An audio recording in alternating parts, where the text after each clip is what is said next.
Gostaria de chamar as crianças aqui. Perdão. Vamos, antes disso, fazer a leitura do Salmo 100.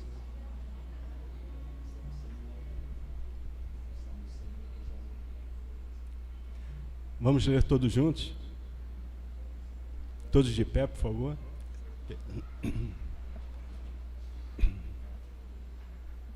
Aclamem ao Senhor todos os habitantes da terra. Sirvam ao Senhor com alegria. Apresentem-se diante dele com cânticos. Reconheçam que o Senhor é Deus, e ele nos criou e a ele pertencemos. Somos o meu povo, o rebanho que ele pastoreia.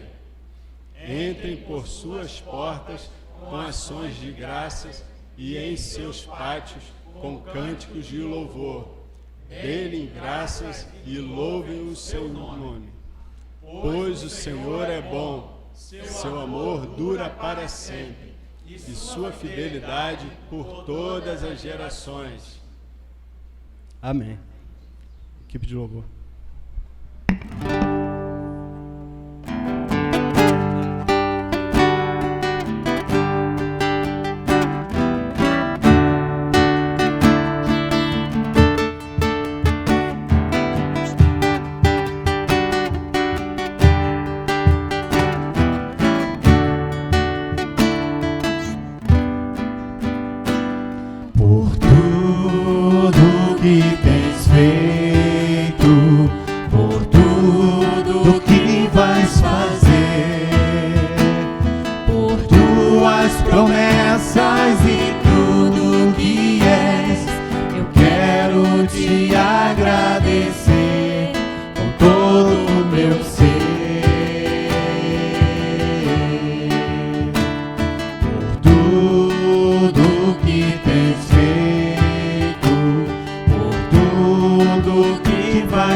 Por me libertar e salvar, por ter morrido em meu lugar, te agradeço. Jesus, te agradeço. Eu te agradeço. Te agradeço.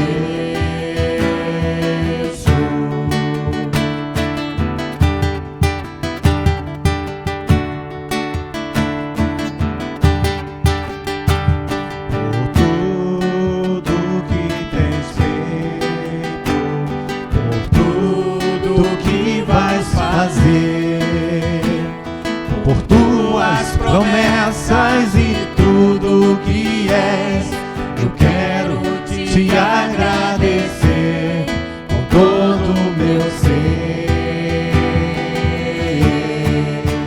Te agradeço, meu Senhor. Te agradeço,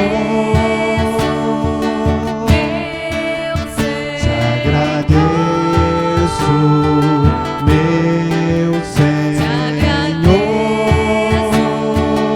meu Senhor. Te agradeço por me libertar e salvar, por ter morrido em meu lugar. Te agradeço,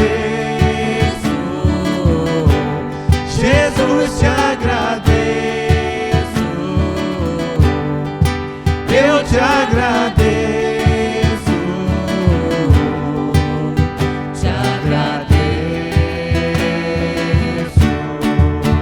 Te agradeço por me libertar e salvar, por por ter morrido em meu lugar, te agradeço. Jesus, te agradeço. Eu te agradeço. Te agradeço. Te agradeço por me libertar e salvar, por ter morrido em meu lugar, te agradeço. Jesus, te agradeço. Eu te agradeço. Te agradeço. Te agradeço.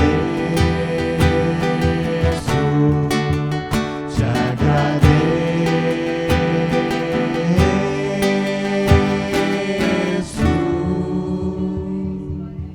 Amém. Nesse momento eu gostaria de chamar todas as crianças e as professoras que estarão conduzindo elas no culto infantil. Gostaria de pedir ao Garré que fizesse uma oração de gratidão a Deus nesse momento.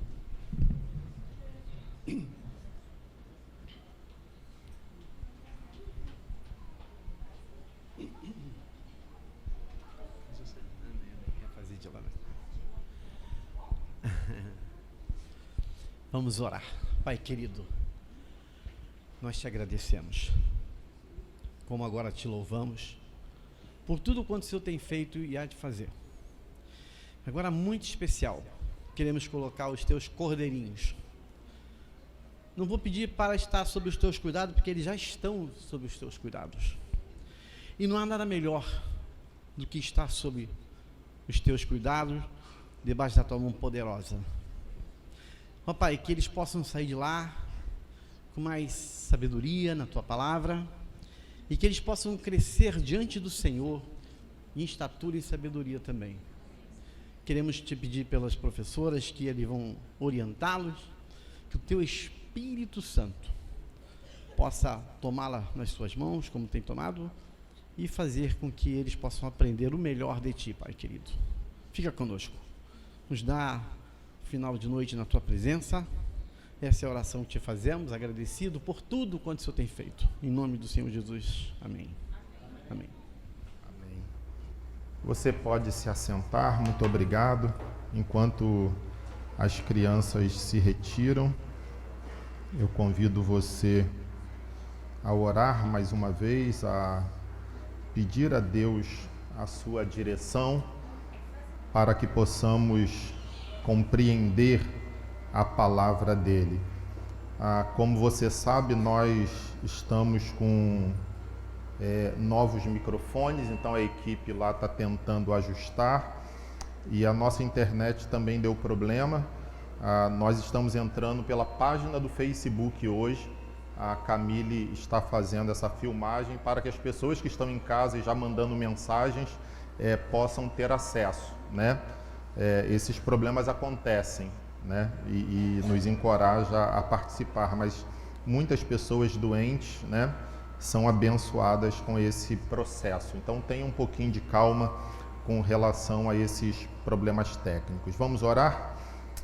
Pai, é maravilhoso nesse domingo nós relembrarmos que no tempo e no espaço o teu Filho Jesus, nosso Senhor, adentrou aquela cidade num jumentinho. Quando os religiosos da época esperavam uma carruagem de ouro, esperavam ostentação, o verdadeiro Rei, o verdadeiro Salvador, entrou num jumentinho, mostrando que as coisas que te agradam nem sempre são as coisas que agradam os olhos humanos. Nós queremos fazer como aquela multidão que esteve ali, que contemplando aquele que estava no jumentinho, balançou aquelas folhas de palmeiras e disse: Hosana, Hosana ao Filho de Deus. Nessa noite nós queremos continuar louvando o teu nome, e que nessa pregação não sejam as minhas palavras, mas seja o teu Espírito a testificar com o nosso Espírito, não apenas que nós somos teus filhos, mas testificar a gloriosa salvação que o teu Filho Jesus alcançou. Que o Senhor faça nosso coração derreter nesta noite e encher de alegria para viver uma vida que glorifica o teu santo nome. Nós pedimos isso, por favor, em nome do teu Filho Jesus. Amém. Amém. O texto de hoje está em Colossenses, é a continuação do sermão do último domingo. Eu preguei a primeira parte, e aí eu convido você a abrir a sua Bíblia. Você pode ler na sua versão ou acompanhar na nossa. Nós estamos usando a NVT. Diz assim a palavra de Deus, que vai aparecer para você aqui na TV também. Uma vez que vocês ressuscitaram para uma nova vida com Cristo, mantenham os olhos fixos nas realidades do alto, onde Cristo está sentado no lugar de honra, à direita de Deus. Pensem nas coisas do alto e não nas coisas da terra, pois vocês morreram para esta vida e agora a sua verdadeira vida está escondida com Cristo em Deus. E quando Cristo, que é sua vida, for revelado ao mundo inteiro, vocês participarão de sua glória. Portanto, façam morrer as coisas pecaminosas e terrenas que estão dentro de vocês. Fiquem longe da imoralidade sexual, da impureza, da paixão sensual, dos desejos maus e da ganância, que é idolatria. É por causa desses pecados que vem a ira de Deus. Vocês costumavam praticá-los quando sua vida ainda fazia parte deste mundo. Mas agora é o momento de se livrarem da ira, da raiva, da maldade, da maledicência e da linguagem obscena. Não mintam uns aos outros, pois vocês se despiram de sua antiga natureza e de todas as suas práticas perversas. Revistam-se da nova natureza e sejam renovados à medida que aprendem a conhecer seu Criador e se tornam semelhantes a Ele. Nessa nova vida, não importa se você é judeu ou gentio, se é circuncidado ou incircuncidado, se é inculto ou incivilizado, se é escravo ou livre. Eu queria que você lesse essa parte que está em caixa alta comigo. Vamos juntos? Cristo é tudo o que importa. Vamos mais uma vez? Cristo é tudo o que importa, e Ele vive em todos. Visto que Deus os escolheu para ser seu povo santo e amado, revistam-se de compaixão, bondade, humildade, mansidão e paciência. Sejam compreensivos uns com os outros e perdoem quem os ofender.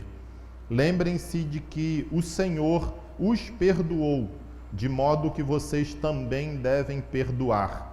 Acima de tudo, revistam-se do amor que une todos nós em perfeita harmonia. Amém? Palavra de Deus aos nossos corações. O que nós vimos no domingo passado? O que nós encontramos na palavra de Deus no último domingo e que está gravado no YouTube? Primeiro, que o Pai correu ao nosso encontro, e Ele correu livremente, voltando os nossos olhos lá para a parábola do filho pródigo. Então a gente deve lembrar disso. O Pai correu livremente e assim o Pai também fez conosco. Que a mudança radical na vida de uma pessoa que tem um encontro com Jesus, ela é inevitável, ela acontece. Terceiro, nós vimos que todo ser humano é convertido a alguma coisa. Então, é algo muito ingênuo nós acharmos que só existe a conversão a Jesus. Não. Existe a conversão a Jesus, existe a conversão à cultura, existe a conversão a outras coisas. Todo ser humano, no céu, ou na terra, ele é convertido a alguma coisa, a um sistema de crença. Então, aquilo que nós cremos é aquilo que vai fazer com que nós vivamos. Nossas atitudes, nosso dia a dia é reflexo daquilo que a gente acredita, daquele que nós temos como Senhor. Todos nós temos um Senhor. Podemos não pensar nisso, mas temos um Senhor. Em quarto lugar, eu tratei sobre o Evangelho, né? Como que o Evangelho é um método radical que muda as vidas das pessoas de um modo radical. E aí eu pontuei muitas coisas nesse ponto. Primeiro, o apóstolo Paulo, no texto que lemos, ele fala que nós temos que enterrar a velha natureza e, ao mesmo tempo, olhar para cima. É uma ação dupla. Paulo vai dizer que o Evangelho muda a nossa vida, porque quando a gente tem um encontro com Jesus, a gente é forçado a enterrar a nossa velha natureza e, ao mesmo tempo, olhar para as coisas lá do alto. Em segundo lugar, nesse quarto ponto, eu falei sobre os traços de caráter, que é aquilo que o apóstolo Paulo fala: ira, raiva, falta de perdão e tudo aquilo que a gente encontra também em Gálatas. Paulo diz que a gente tem que sepultar, enterrar essas coisas. E aí você deve estar lembrado que eu comentei: a gente enterra e ele desenterra. A gente enterra e ele desenterra. É um processo que acontece na vida daqueles que olham para o Senhor Jesus Cristo. E por que isso acontece? Eu pontuei. O problema são os desejos maus e a idolatria. Então, os desejos maus, apesar de uma pessoa ter um encontro com Jesus, esses desejos maus, eles continuam dentro do coração, que a gente chama de velha natureza. E essa velha natureza, ela potencializa no nosso coração uma coisa que se chama idolatria, que durante muitos anos as pessoas achavam que eram imagens de escultura. Mas a pior idolatria não são as imagens, são aquilo que a gente tem no coração. Nós temos muitos ídolos em nosso coração. E esses desejos maus e a idolatria funcionam como salvadores funcionais da nossa vida. E durante toda a nossa vida, e ninguém escapa disso, nós vamos confessar que Jesus é o nosso Senhor, mas no nosso dia a dia, várias vezes, nós vamos demonstrar através do que a gente fala, das decisões que a gente toma, que na verdade nós temos outros senhores que governam a nossa vida. E aí eu pontuei que muitas vezes nós falamos que pecado é adulterar, é mentir, é ser falso, é roubar as pessoas. E aí a gente raciocina pecado como coisas ruins que nós praticamos. Mas que o apóstolo Paulo aqui vai mostrar, e Jesus disse muitas vezes, que existe pecado também nos desejos bons, nas coisas boas. E quando a gente tem desejos descontrolados por coisas boas, aquelas coisas boas se tornaram desejos maus, viraram idolatria. E são tão ofensivas a Deus quanto as coisas que nós consideramos ruins. Então, nós como seres humanos, nós temos problemas não apenas com desejos pecaminosos e errados que a mente religiosa aceita, mas nós temos problemas também com coisas boas que Deus nos deu, mas nós transformamos em deuses, em senhores da nossa vida.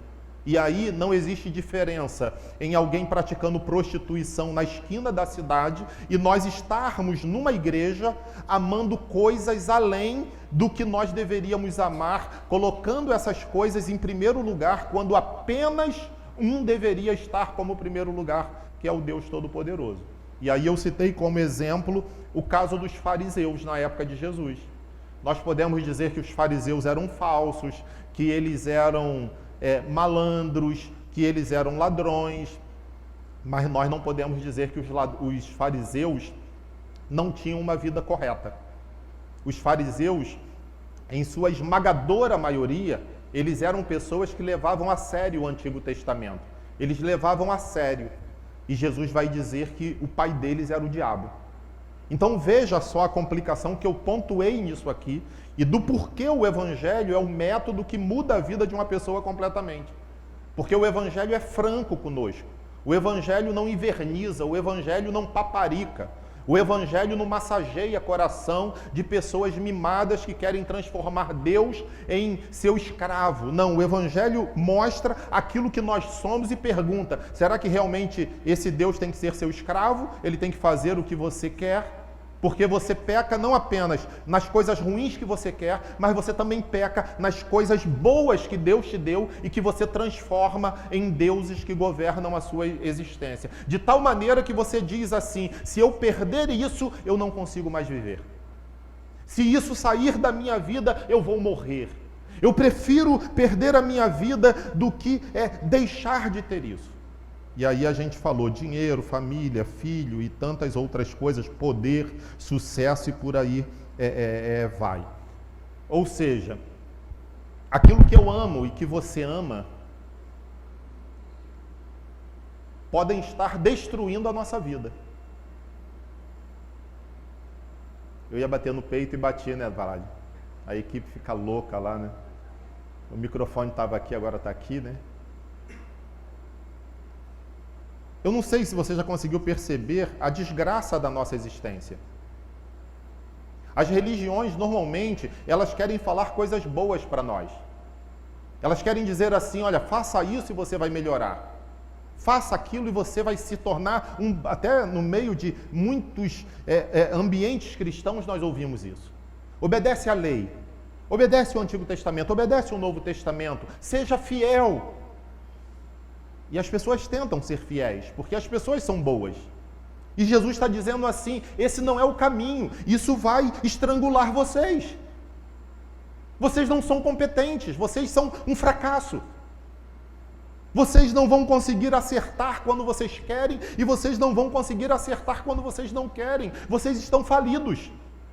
O Evangelho vai nos colocar onde nós devemos estar. E vai mostrar que basta um acesso de raiva ou de ira para mostrar que existem outros deuses dentro de nós. E esses deuses ditam o nosso comportamento. Se o meu filho é o meu Deus, ele ultrapassou aquela fronteira do amor e virou um ato de idolatria, o meu filho vai ditar as minhas escolhas. E pelo meu filho eu vou fazer coisas que vão contradizer o que o Evangelho ensina. Se o dinheiro é o meu Senhor, se o dinheiro é o meu Salvador funcional, eu vou fazer tudo e vou dizer que Jesus, e vou tentar convencer para o meu coração que o dinheiro não é o meu Senhor e que eu não tenho uma paixão reservada por ele. Mas de segunda a sábado, o dinheiro é que vai fazer com que eu faça as minhas escolhas. E se o Evangelho, ele mexer na área do dinheiro, esse Evangelho já não presta mais comigo. Se a minha família ela ultrapassou os limites do amor e se tornou idolatria, se tornou um Deus, eu vou fazer tudo pela minha família. E o mais lamentável, eu vou pensar que eu estou fazendo isso pela família e que é algo muito bom. Mas na verdade eu estou destruindo a minha família. Porque uma família que toma o lugar de Deus, ela está cometendo auto-suicídio. Nem família, nem filho, nem dinheiro, nem sucesso, nem igreja, nem pastor, nem o diabo a quatro pode ocupar o primeiro lugar no nosso coração. O primeiro lugar no nosso coração tem que ser o Senhor Jesus Cristo. Se não for, nós estamos arruinados. Eu falei ainda que nós podemos viver uma vida, e existe um termômetro do qual nós podemos investigar o nosso próprio coração. As coisas ruins que acontecem. Imagina só, você levanta de manhã e está tudo maravilhoso, mas de repente uma coisa que você ama demais saiu do eixo. E aí você desaba. Você fica triste. Você fica arrasado. Você fica decepcionado. O seu dia acabou. Esse é o melhor termômetro para dizer que você tem um Salvador funcional. E muitos chegam a dizer assim: que vontade de saltar de uma ponte, porque eu não admito que isso aconteça comigo, esse problema não pode acontecer comigo. E aí, eu tenho uma paixão por terapia, psicólogo, psicanalista, eu gosto dessa área, mas tem muitos cristãos perdendo tempo com isso. porque existem coisas que terapia não vai curar.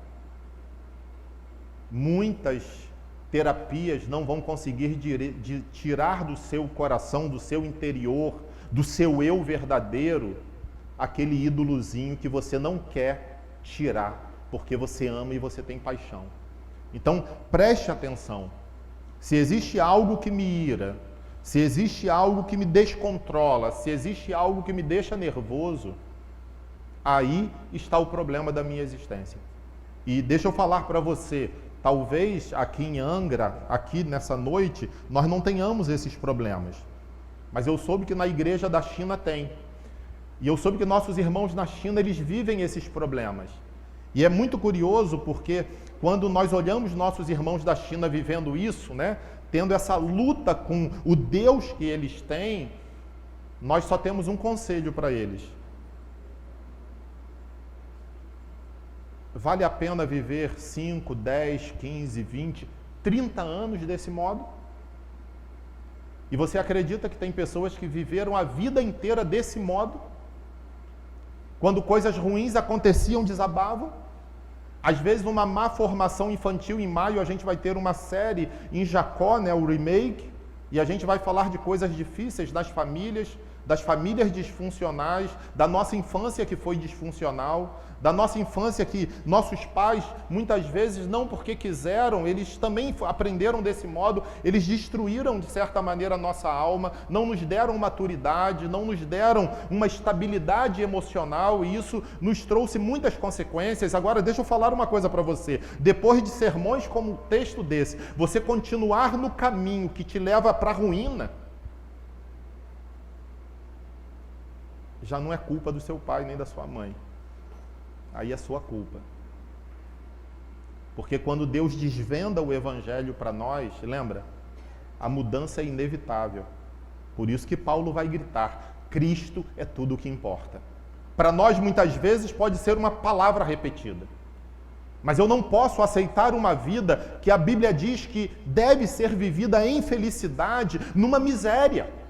Não é vergonha você reconhecer, e eu falei isso, nós não estamos aqui em condenação. Eu conversei com o Andercinho, né, com Rosilene durante a semana, e o Andercinho falou, pai, que ele assiste o culto ou simultaneamente ou depois, né, nas viagens. Ele falou assim, pai, o senhor deu soco no estômago bastante, né, e ele rindo, né. E eu falei, não, eu não dei soco no estômago, e essa não é a proposta. E eu falei domingo passado, eu não quero que ninguém saia com a cabeça baixa, envergonhado, eu não estou aqui para isso, eu estou no mesmo barco que vocês. Nós não estamos debaixo de condenação. Mas é muito ruim nós aceitarmos uma vida menos feliz do que a vida que Jesus conquistou para nós na cruz do Calvário. Se você vive uma vida miserável, onde algumas coisas manipulam o seu emocional de tal forma que você, toda vez que sofre determinadas situações, se abate, e aí você tem que recorrer a ansiolítico, e aí você fica, né, perdeu um dia, perdeu dois, isso não é vida de cristão. Preste atenção, eu não estou falando de questão biológica. Eu estou falando de idolatria, eu estou falando de pessoas como nós, eu e você, que estabeleceram deuses, que no dia a dia nos ensinaram que se nós não tivermos poder, nós não somos alguém, que se nós não tivermos família, nós não somos ninguém, que se nós não tivermos dinheiro, as pessoas não vão nos respeitar, se a nossa família estiver quebrada, passando por problema, nós somos menores do que os outros, que se eu não tiver sucesso, eu não sou ninguém, se meu filho errou, eu não sou ninguém. O mundo, a cultura trouxe isso para nós, exigindo que nós sejamos pessoas que nós não temos capacidade de ser. Nós somos pessoas incapazes de alcançar algo por nós mesmos, nós somos pessoas fracassadas, nós estávamos destinados ao inferno, mas deixa eu te contar uma boa notícia, o Senhor Jesus Cristo rasgou o céu, desceu até nós, carregou uma cruz, foi cravado nessa cruz, derramou seu sangue, foi sepultado e Ele ressuscitou ao terceiro dia para nos livrar dessa maldição. Nós não podemos aceitar uma vida, é muita desgraça você conhecer Jesus e ser infeliz, é muita desgraça você conhecer Jesus e não ser liberto.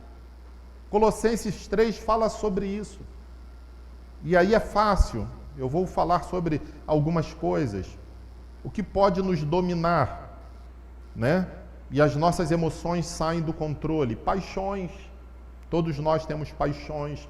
Luxúria, né? Luxúria é você se apresentar de forma que você quer que as pessoas sejam mexidas com isso. Ira, né? Ira, raiva, né? Problemas da vida, você não sabe lidar com os problemas da vida, né?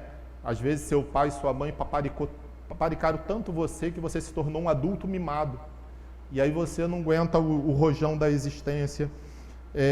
Essas coisas, segundo os estudiosos, são como vícios da cocaína, da maconha, do álcool. Destrói a nossa existência.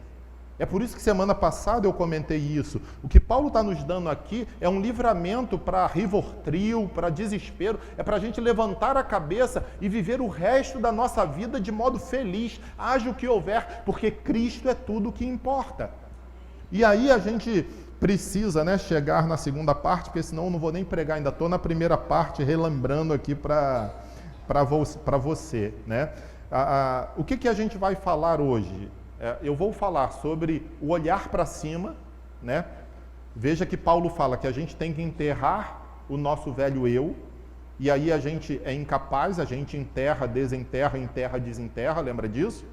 Mas existe um modo em que esse desenterrar da nossa natureza vai ser dominável.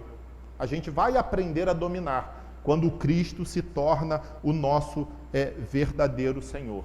E tudo começa pelo diagnóstico. Você precisa analisar seu coração hoje. Qual é o seu ídolo?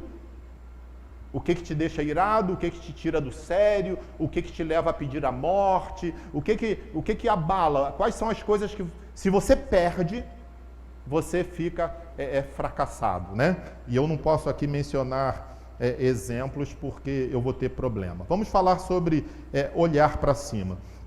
O Evangelho, por mais que as pessoas fiquem ofendidas com isso, né, não é uma regra. Muitas pessoas, quando me procuram para fazer discipulado, quero ser membro da igreja. E nós brasileiros somos muito sérios, né? Tem muita gente boa. Às vezes a gente fala que o mundo está perdido, mas tem muita gente boa, né? Já viu lá as tragédias lá que estão acontecendo em Petrópolis, Espírito Santo? Então, todas as igrejas, eu já levantei, estão unidas para tentar ajudar. A igreja presbiteriana de Mimosa, no Espírito Santo, foi devastada, perdeu tudo, né? Os irmãos perderam tudo. E você já vê no Brasil todo, igrejas, pessoas que nem são cristãs também, fazendo um movimento de amor. Então tem gente séria. Mas eu preciso dizer o seguinte, o Evangelho não é uma tabuada. Porque as pessoas, quando elas têm um encontro com Jesus, elas querem começar a fazer tudo certo. E aí o maior desejo das pessoas é assim, me dê uma lista do que eu tenho que fazer, que eu quero fazer tudo certinho para Jesus. Só que o Evangelho não é isso. O Evangelho não é relação de regras para que você venha a obedecer, porque você não tem essa capacidade. Os 10 mandamentos são quebrados por mim e por você diversas vezes durante o dia. O Evangelho é pegar você e dizer assim para você, olha para Jesus, olha a história de Jesus, olha para o que Jesus fez na cruz, isso que é o Evangelho.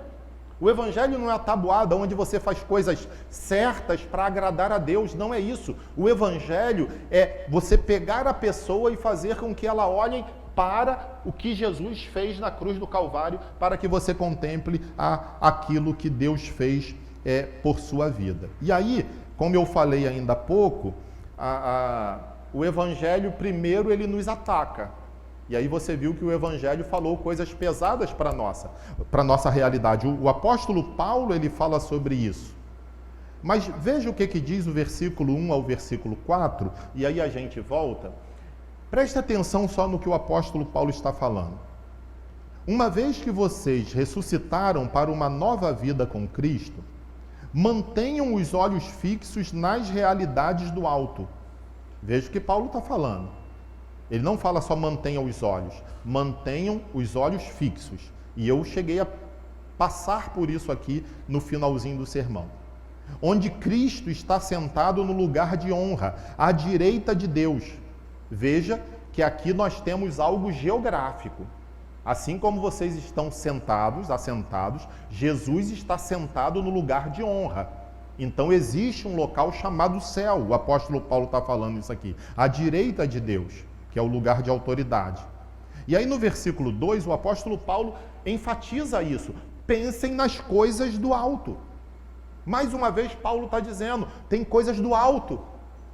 Mantenha o olho fixo nas realidades do alto. Então, Paulo está falando que existem coisas baixas, terrenas, e existem coisas celestiais do alto. E ele vai dizer isso, e não nas coisas da terra. Pois vocês morreram para esta vida. Mas Paulo estava escrevendo para pessoas que estavam mortas? A Bíblia, então, está falando que nós estamos mortos? Paulo está dizendo, vocês morreram para esta vida. E agora sua verdadeira vida está escondida com Cristo em Deus. E quando Cristo, que é sua vida, for revelado ao mundo inteiro, vocês participarão de sua glória. Gente, isso aqui, se a primeira parte é libertar-se do Rivotril, a segunda parte é de libertar-se de alprazolam, de outros ansiolíticos. Não precisa nem de maracujina. Porque Paulo está sendo esplêndido aqui. O que o apóstolo Paulo está dizendo é o seguinte, e eu mencionei, mas eu preciso enfatizar isso. A ação daquele que encontra Jesus é dupla. Porque o ídolo, ele não pode ser retirado. Lembra que eu mencionei o que Calvino falava e o que Martinho Lutero falava? Isso no século XVI? Lembram, domingo passado? Calvino vai dizer o quê? Que nós temos que ter uma marreta ao lado da nossa cama. E todas as manhãs a gente tem que pegar a marreta e quebrar o ídolo. Porque Calvino vai dizer que toda vez a gente destrói o ídolo e o ídolo é reconstruído. Isso é o ídolo no nosso coração, nossos desejos maus e nossos desejos bons que se transformam em desejos maus. Lutero vai falar da barba. E aí o que o apóstolo Paulo está dizendo aqui, que o Keller vai trabalhar? Um ídolo não pode simplesmente ser retirado, ele precisa ser substituído. Nenhuma paixão ela pode ser simplesmente retirada, ela só pode ser substituída. É preciso que haja uma paixão maior para que paixões menores elas sejam expulsas. É por isso que não adianta eu querer colocar verdades na sua cabeça se o Espírito Santo não colocar luz na sua mente. Que era o que o Jonathan Edwards falava. Nós precisamos de luz da mente e fogo no coração. O que você encontra na cristandade de um modo geral? São pessoas extremamente racionais, sem paixão alguma, semelhante aos fariseus na época de Jesus. E outras, pelo contrário, só tem paixão, mas não tem juízo nenhum.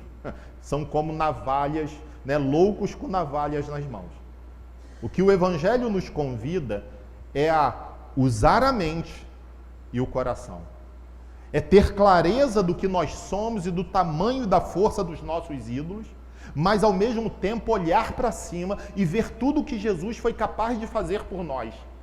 E aí, quando a gente percebe tudo o que Jesus fez, tudo que Jesus realizou por nós, a gente não vai mais ter problema exatamente com o ídolo, porque Jesus vai se tornar a nossa paixão maior. Caramba, foi isso que Jesus fez? É para sempre.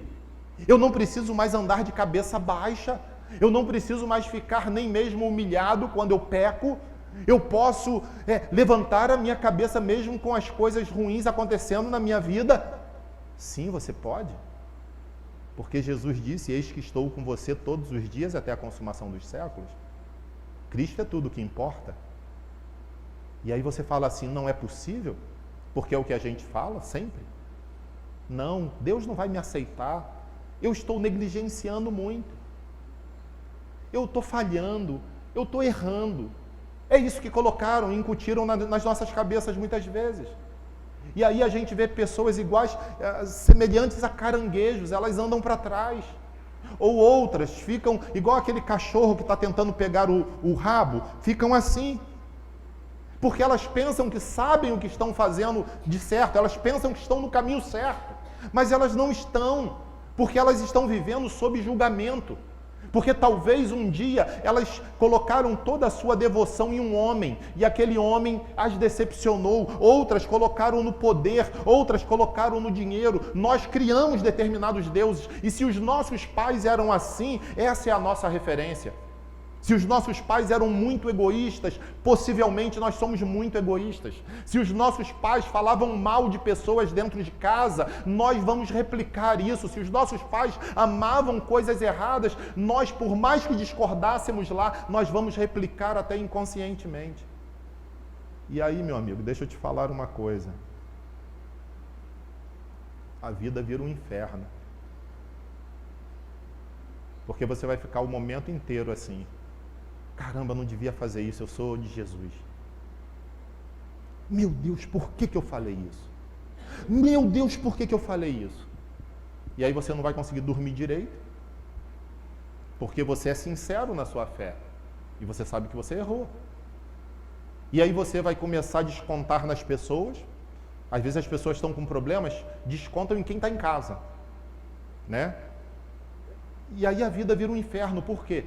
Você fala que ama Jesus, mas você não aceita a sua graça, porque a sua graça é de graça. Porque você acha que você é um baita de um sem vergonha se você pecar e levantar a cabeça e continuar vivendo. Você não aceita isso para a sua vida.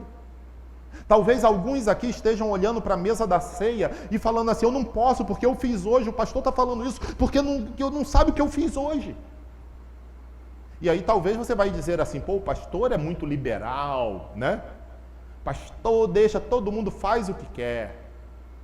E você sabe que a banda não toca assim.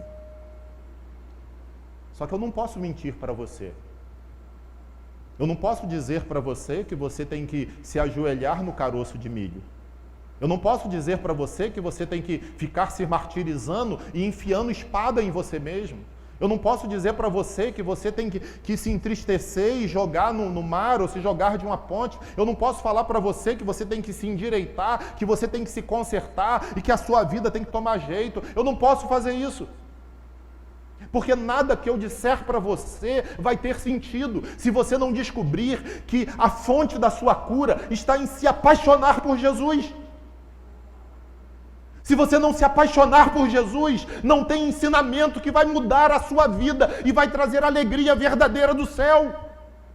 Hoje eu e você precisamos clamar para que nossos ídolos sejam lançados por terra, para que a nossa paixão maior seja Jesus, para que a gente clame, passe dias em jejum e oração e dizer, Senhor, eu quero me apaixonar por Ti, eu quero me perder em Tuas mãos, eu quero ser totalmente Teu, de manhã, de tarde e de noite, eu quero que o Senhor guie a minha vida, que eu ganhe, que eu perca, que dê certo, que dê errado, que o Senhor seja o meu Senhor. Porque fora isso, se você não se apaixonar, se Jesus não for a sua paixão última, creio no que eu estou te falando, eu vou te amar até o dia que eu vou te sepultar ou você vai me sepultar. Porque você é meu amigo, minha amiga antes de ser minha ovelha. Mas eu vou ficar muito triste de saber que você poderia ter um vidão, mas você tem uma vida tão miserável. Porque o dinheiro é o seu Deus, o sucesso é o seu Deus, seu marido é o seu Deus, seu filho é seu Deus, sua filha é seu Deus, sua esposa é seu Deus. A gente nunca vai conseguir ser feliz se a gente disser que qualquer coisa nessa vida, se nós perdermos, nós seremos destruídos. Só tem um que nós não podemos perder. E esse se chama Jesus Cristo. Ele é o nosso Senhor. É Ele quem dá filho, é Ele quem dá família, é Ele quem dá esposa, quem dá esposo, é Ele que dá dinheiro, é Ele que dá emprego, é Ele que dá saúde, é Ele que dá tudo. Nada que temos é nosso, vai passar. É tudo dele. E se eu não me apaixonar por Ele, não há possibilidade. Mas eu queria contar com você, para que nós estivéssemos agora, né, mais uma vez, numa grande corrente de oração. Porque o Deus Pai, o Deus Filho, o Deus Espírito Santo está presente entre nós. Eu preciso de cura, creia. E você também precisa de cura. Às vezes nós pedimos tantas coisas a Deus. E nós somos tão pecadores que nós não conseguimos identificar a verdadeira doença que tem na nossa alma. Mas o Senhor Jesus sabe a verdadeira doença.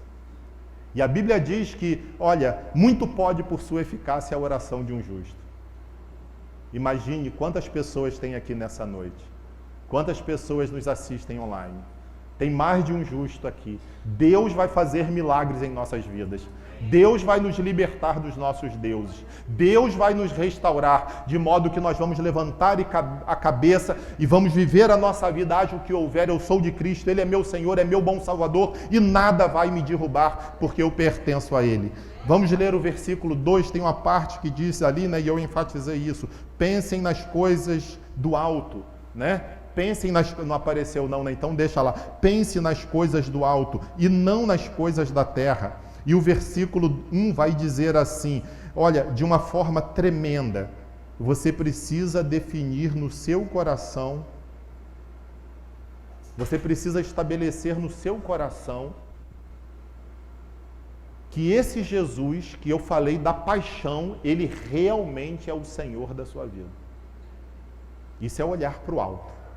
Você precisa conhecer a história dele. E aí, é interessante, porque aqui é um outro golpe. O versículo 1 vai dizer assim, uma vez que vocês ressuscitaram para uma nova vida com Cristo, mantenham os olhos fixos nas realidades do alto, onde Cristo está sentado no lugar de honra à direita de Deus, e eu já falei sobre isso. E no versículo 3, no início, o apóstolo Paulo vai dizer assim, pois vocês morreram para esta vida. Então, deixa eu pontuar algumas coisas. Jesus está à direita de Deus Pai Todo-Poderoso? Sim. Ele está no lugar de honra. Jesus se levantou? Jesus se levantou. E a Bíblia está dizendo que nós somos levantados com Ele. E isso aqui é fantástico, por quê? Deixa eu contar uma coisa para você, e eu até grifei aqui nos meus rabiscos. O que é ser um cristão? Lembra, eu estou falando que o Evangelho muda a vida. Ser cristão, eu já disse que o que não é. Não é obedecer uma lista de regras. Você sabe que eu digo para você, leia a Bíblia, ora, mas nós não somos capazes de obedecer perfeitamente às Escrituras. Então não é uma lista de regras. Ser cristão é pertencer a uma igreja? Não necessariamente.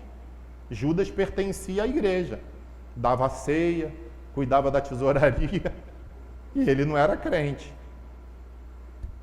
Tomar a ceia? Não.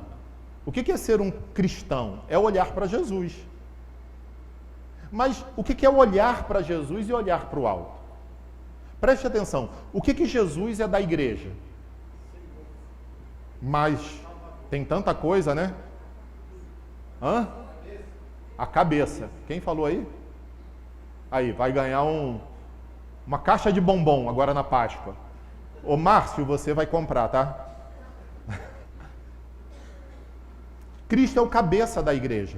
Isso aqui não é simplesmente uma metáfora.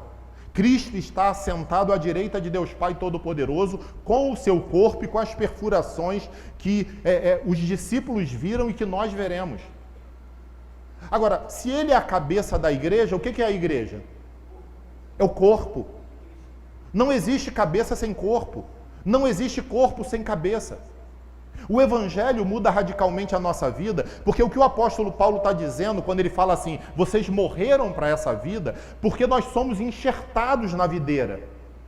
De tal maneira que quando você compreende isso e você olha para a ceia, você que come o pão e fica assim, que pão é esse? Que cálice é esse? Né? E fica e não sabe nem o que orar na hora da ceia. Você que não sabe a necessidade e a importância do batismo, onde você passa pelas águas. Você que não tem ideia do que significa o povo de Deus reunido, o culto, primeiro dia da semana, onde o mundo inteiro anuncia Jesus ressuscitou. Olha, Mauro levou 1h e pouca com a Mari, veio lá de Barra Grande para ti, né? Mandei mensagem para ele, não vem não, Mauro, pelo amor de Deus, está chovendo muito, né? Mas ele vem adorar a Deus, a beleza da nossa... A gente não tem noção do que isso significa com o que o apóstolo Paulo está falando. Paulo está dizendo que nós já estamos no céu. Se Cristo está assentado à direita de Deus Pai Todo-Poderoso, nós também estamos com Cristo assentados à direita de Deus Pai Todo-Poderoso. Você tem noção do que eu estou te falando? E aí a gente diz assim, a igreja é tida como a menina dos olhos do Senhor. Você sabe o que é ser a menina dos olhos? A Bíblia fala que não vai cair uma folha da árvore sem que Deus permita, que ninguém toca em nossas vidas sem que o Senhor permita, que nós somos dele e que ninguém vai nos destruir. Por quê? Porque nós somos corpo de Cristo. Nós estamos aqui reunidos. Tem uma legião de anjos acompanhando esse culto. Nós estamos aqui reunidos, o Deus Pai, Filho e Espírito Santo estão presentes. Nós não somos pessoas sem cabeça. Nós temos uma cabeça e essa cabeça é Cristo. Por isso que o apóstolo Paulo vai dizer, Cristo é o que importa. Cristo é tudo o que importa. Eu estou nessa terra ainda vivo, preciso proclamar o Evangelho. E é por isso que a gente bota dinheiro. É por isso que os americanos vêm, porque eles amam Jesus. E eu pergunto, mas o pastor Cris disse para mim assim, foi nessa mission trip que meu filho voltou para Jesus.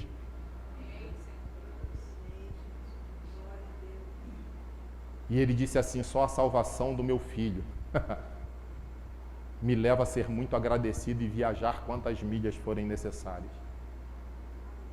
Porque quando nós somos corpo de Cristo e a gente sabe que já está no céu e Cristo também está na terra, a gente não tem outro motivo para viver. Meu carro é dele, minha casa é dele, minha vida é dele, meus filhos são dele, meus netos são dele, tudo é dele. Porque tudo que eu tenho, tudo que eu amo, tudo que eu sonho, se eu pegar para mim, eu estou roubando daquele que tudo me deu. E aí não tem mais nada. É tudo dele, para a glória dele. Nós estamos no céu em Cristo Jesus. Tem uma história que eu ia contar aqui no final, eu vou contar logo, porque senão não termina essa mensagem. Imagine um pintor famoso que pintou um quadro. E aí esse pintor famoso, ele pintou aquele quadro, botou reservado para embalar, mas vem um trator desgovernado na direção daquele quadro. E ele sabe que aquele quadro é muito valioso. E aí ele corre da frente da casa dele, na direção daquele quadro. E ele não salva o quadro, porque não dá tempo. Ele se joga na frente do trator. E ele morre por aquele quadro, por aquela bela obra de arte. O quadro foi salvo, mas o pintor morreu. E você vai me dizer assim, pastor, Anderson, o que tem a ver com a Bíblia? Foi isso que Jesus fez por mim e por você. Eu e você não prestamos. Eu e você não merecemos a comida que comemos. Me desculpem. Eu e você pecamos por palavras, por pensamentos, por ações e por omissões. Eu e você entristecemos o coração do bondoso Pai que tudo nos deu. E quando o inferno nós merecíamos, Jesus veio e se jogou na frente, não de um trator, mas na frente de uma cruz que eu merecia e você merecia. E quando nós ficamos com a cabeça baixa, porque tem coisas que não estão dando certo, porque nossos ídolos estão dominando o nosso coração, nós estamos vivendo uma vida para baixo, sem paixão pelo Evangelho, sem paixão por alma, sem dar sangue pelo Jesus que derramou seu sangue na cruz. Nós abrimos a Bíblia e vemos que ele foi levantado, que ele foi colocado numa cruz, mas a cruz não foi capaz de suportá-lo, foi para o túmulo, não foi capaz de suportar o Salvador, aquele túmulo. Ele ressuscitou e foi levantado até a glória. Ele está assentado à direita de Deus Pai, e ele escandalosamente, absurdamente, inacreditavelmente, ele olha para mim e para você como belas obras de arte. Será que nós vamos rejeitar um Salvador assim? Será que é possível cuspir no rosto de um Salvador desse? Num evangelho que diz quem nós somos, eu acho que nós nos identificamos, e aí a gente vai para a direita do Deus Pai Todo-Poderoso, e a gente vê esse Deus Pai Todo-Poderoso dizendo assim: vocês são minhas belas obras de arte, por vocês eu me jogo na frente do trator, mas vocês não serão atingidos, vocês chegarão na Canaã celestial, porque eu salvei vocês ontem, salvo hoje, salvarei amanhã, e amanhã ninguém vai te tirar dos meus braços. Qual problema vai nos afligir? Eu sei que a vida não é fácil. Eu sei que o inferno se levanta. Mas maior do que os demônios e o inferno é o Senhor Jesus Cristo. Uma vez eu entreguei a minha vida a Ele. E 1000 vidas eu entregaria. Que o mundo desabe sobre mim. Que minha família me abandone. Que meus filhos me rejeitem. Que eu perca qualquer dinheiro. Não tem, mas se tiver, que eu perca. Que eu não tenha sucesso. Que amigos me traiam. Que tudo dê errado. Ainda assim, a minha vida será do Senhor Jesus Cristo. Porque tudo nesse mundo nós podemos perder, inclusive a própria vida. Mas nós não podemos perder Jesus. Por isso que ele tem que ser o número 1.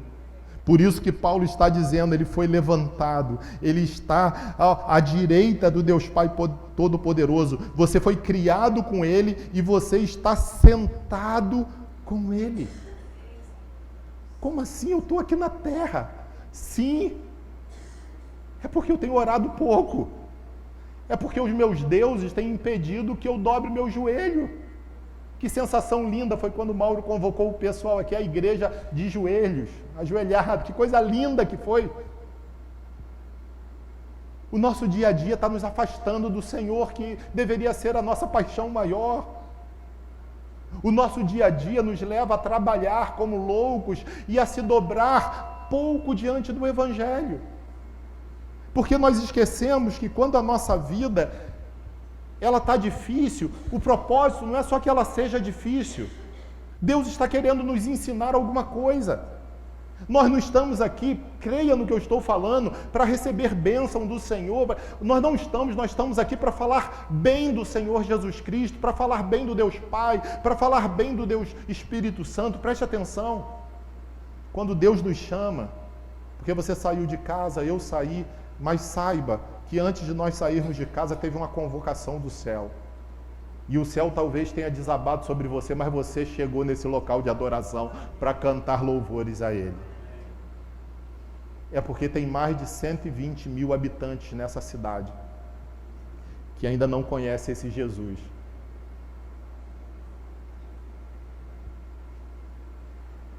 Que abre o livro e diz assim: você é mais pecador do que você pensa. E quando a gente vira a página, você é mais amado do que você pode imaginar. O Evangelho faz essas duas coisas. Primeiro mostra quem nós somos. E depois mostra como Jesus nos ama. Meu irmão, minha irmã, eu vou fechar até o meu sermão, sem terminar.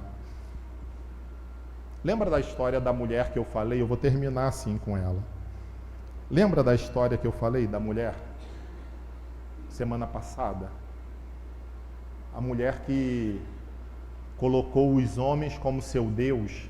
E uma jovem mulher de 30 e poucos, 40 anos, né? E ela teve vários homens que a espancavam. E ela conheceu Jesus e o conselheiro dela disse, olha, agora você tem que ter uma carreira, tem que ter isso, tem que ter aquilo, e ela disse, o senhor está louco. O senhor está dizendo que no lugar dos homens eu tenho que colocar dinheiro, sucesso, poder, carreira? Não. Os homens me fizeram muito mal e essas coisas fizeram. E essa mulher leu exatamente Colossenses capítulo 3 para aquele conselheiro. Cristo é tudo o que importa. A carreira não vai entrar no lugar eu não quero mais ser escravizada por nada, mas por nada. Mas ela usou uma frase que eu queria ler para você. Ela disse assim: eu realmente achava que os homens eram minha vida. Talvez um casamento seja maravilhoso para mim, uma carreira, dinheiro, educação. Contudo, essas realidades não são o final. Estou com minha mente nas coisas do alto, pois casamento, família, dinheiro, sexo, carreira jamais poderão me dar o que Cristo me deu. Cônjuge, família, dinheiro, sexo, carreira jamais morrerão por mim como Cristo morreu. Ele me amou e morreu por mim incondicionalmente. Se eu olhar para o casamento, família, dinheiro, sexo, carreira, da mesma maneira que olhava para os homens como ídolos ou realidade que nunca poderia viver sem eles, eu vou sofrer da mesma maneira. Pois em todas essas áreas, se eu fracassar, eu vou sofrer todos os dias por ter fracassado e aquela luta estará terminada. Contudo, em Jesus, se eu fracassar, se eu falhar, eu não estarei destruída, pois Ele morreu por mim, Ele me perdoou e Ele me colocou nele para sempre. Ele me colocou em lugar de honra. Ele me deu a graça de participar da sua morte e ressurreição. E isso tudo é irretirável, pois foi para sempre e para sempre. Sabe o modo que Deus olha para mim e para você?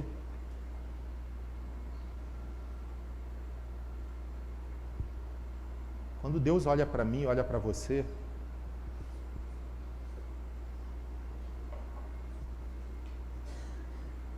Ele olha para nós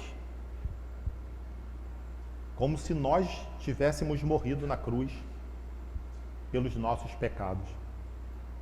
Por isso que Paulo vai dizer, vocês morreram para essa vida. O sacrifício que Cristo fez na cruz do Calvário foi o nosso sacrifício conquistado pelo sangue dele. A obediência de Cristo é recebida por nós diante do Deus Pai. E tudo que Jesus fez em obediência, a justiça correta e perfeita que Ele fez, quando Deus olha para mim, olha para você, o amor que Deus tem para com Jesus, o Deus Filho, é o mesmo amor que Ele tem para comigo e para com você. Você sabe disso? Todas as manhãs e todas as noites você agradece por isso? Eu quero te perguntar mais uma vez para encerrar a mensagem. O apóstolo Paulo está dizendo que quando Deus olha para os seus filhos, é como se os seus filhos andassem naquele jumentinho que Jesus andou 7 dias antes de ser crucificado em Jerusalém. Sabe aquela cruz que Jesus carregou? Quando Deus, o Pai, olha para mim e para você, é como se nós estivéssemos ali carregando aquela cruz. E quando Jesus foi levantado na cruz, quando Deus Pai olha para mim e para você, é como se nós estivéssemos sendo crucificados naquela cruz. E quando Jesus disse, está consumado, é como se eu e você disséssemos, está consumado. E toda a justiça de Deus recaiu sobre quem justiça nenhuma possui. E eu quero te perguntar, para a gente orar, tem como não se apaixonar por um Jesus desse? Você percebe por que eu não posso te obrigar? Seja fiel nos dízimos, nas ofertas, vai além, ama almas.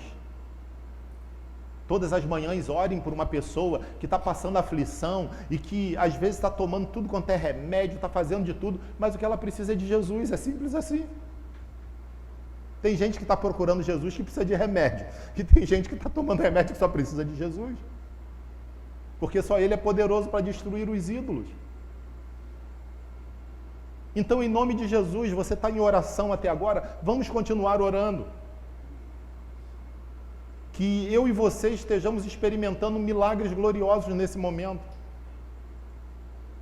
Que todo o nosso coração seja entregue ao Senhor Jesus Cristo. Todo o nosso coração. Que nós sejamos gratos por isso. Vamos orar? Vamos nos colocar de pé?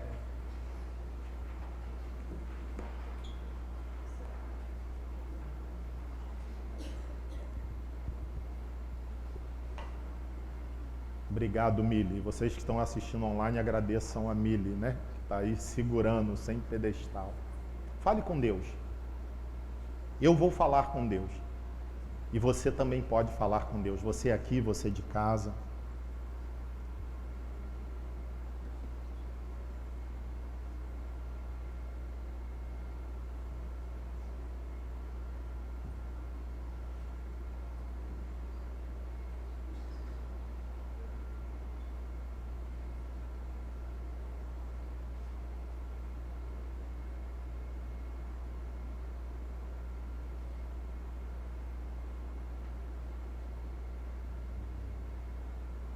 Pai bondoso,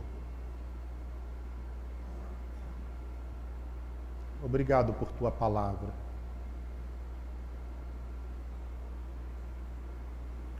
Obrigado porque o Senhor é tão franco conosco. E reconhecendo as nossas limitações,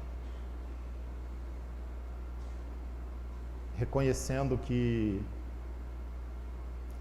jamais poderia nos salvar.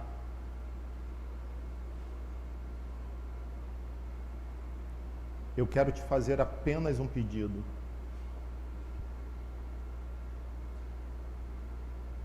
Encha o nosso coração de amor para contigo. Por favor. Isso é muito difícil para nós. Sonda o nosso coração, por favor, nesse momento. Vê se há em nós algum caminho que entristece o Senhor. Enche o nosso coração de amor pelo Senhor Jesus.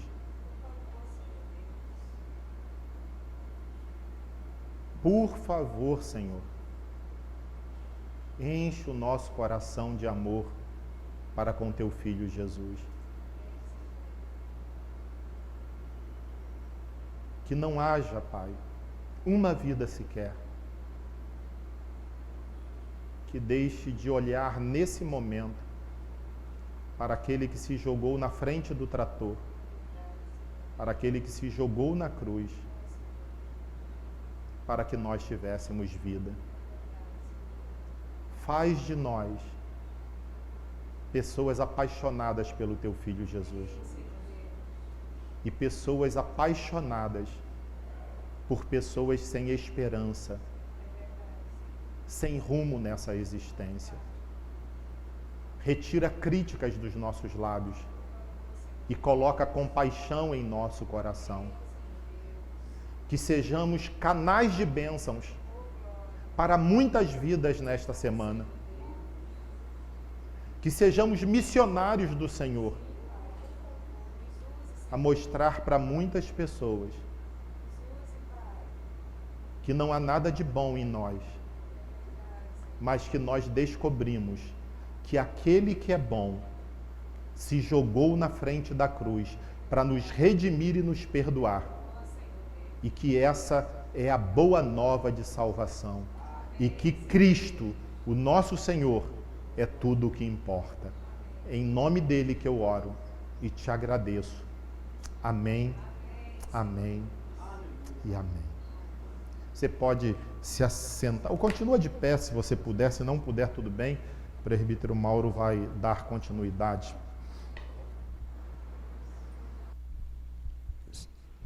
Amém. Vamos ler a palavra de Deus que está em Atos 20, 32 a 35, nesse momento que a gente vai chegando na marcha da gratidão, onde a gente deposita os dízimos e ofertas e as nossas vidas, né? Então vamos ler todos juntos, de forma uníssona. E agora eu os entrego a Deus. Vamos lá? E agora eu os entrego a Deus e à mensagem de sua graça, que pode edificá-los e dar-lhes uma herança junto dos que ele separou para. Jamais cobicei a prata, o ouro ou as roupas de alguém.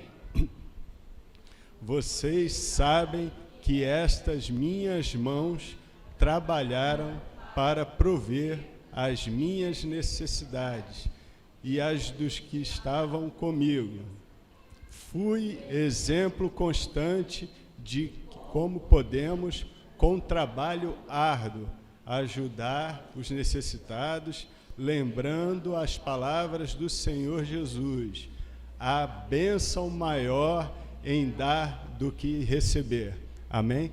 Então, você que está aqui presente, vocês que vão nos assistir posteriormente, a gente está com problema de internet, mas esse culto vai ficar gravado e vai ser postado.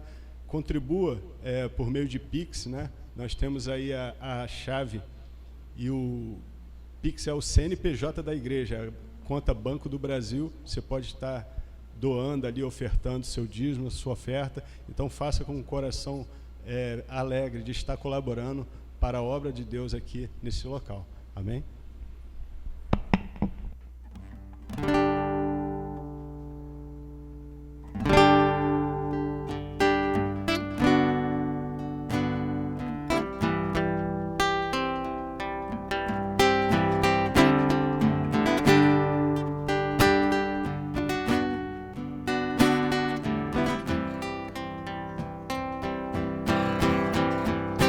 Dê graças com seu coração, dê graças ao eterno Pai, dê graças porque nos deu o seu Filho Jesus.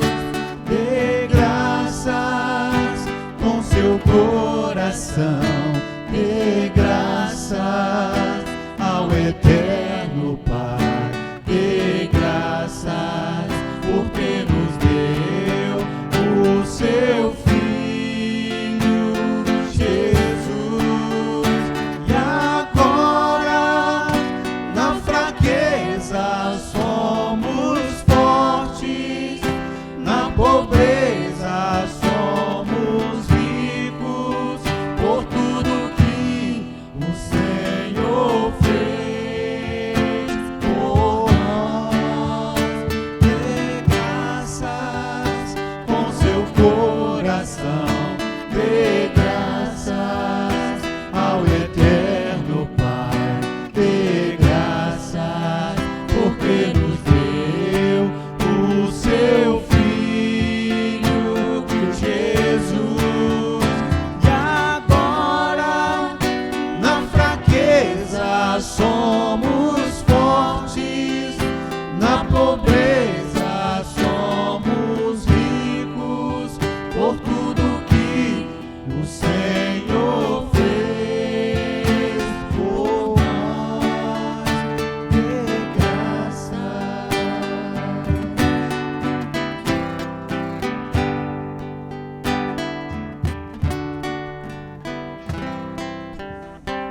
Amém. Gostaria de chamar aqui o diácono Antunes. Enquanto ele está se deslocando, faltou um aviso. Na sexta-feira será realizado na Igreja Presbiteriana Japuíba o culto da Paixão de Cristo. Então, aqueles que puderem, será realizado às 9 horas da manhã. Compareça lá e participe desse culto tão importante. Antunes, ora. Amém, oremos. Pai amado, em nome de Jesus, Senhor, queremos bendizer o Teu santo nome, ó Pai, te glorificar, Senhor, por esta rica oportunidade que Tu nos concede, ó Pai, nesta noite, ó Pai, de estarmos aqui reunidos em Teu nome, ó Pai, e podemos trazer dízimos e ofertas, ó Pai. Abençoa também, Pai, aqueles nossos irmãos que têm trago, ó Pai, através de Pix, aqueles irmãos que estão em casa, os nossos amigos, Senhor, que Tu venha derramar da Tua glória, Senhor, sobre suas vidas, que eles possam, e nós possamos, ó Pai, entendermos, ó Pai, a realidade de estarmos, Senhor, trazendo dízimos e oferta para a Tua casa, Senhor. Em nome de Jesus, aquece o nosso coração, ó Pai, e abençoa os nossos irmãos que por um motivo ou outro não puderam estar trazendo, ó Pai, nesta oportunidade, mas que Tu trate, ó Pai, de nossos corações e de nossas vidas, ó Pai, para que possamos estar, Senhor, com o coração ardente, ó Pai, desejosos, ó Pai, de estar ofertando e dizimando, ó Pai, para a Tua casa e contribuindo, ó Pai, com a plantação de novas igrejas, ó Pai, que é um desejo do coração do Teu povo, Senhor. Então, por isso, Senhor, te agradecemos nesta noite, em nome de Jesus, ó Pai. Amém.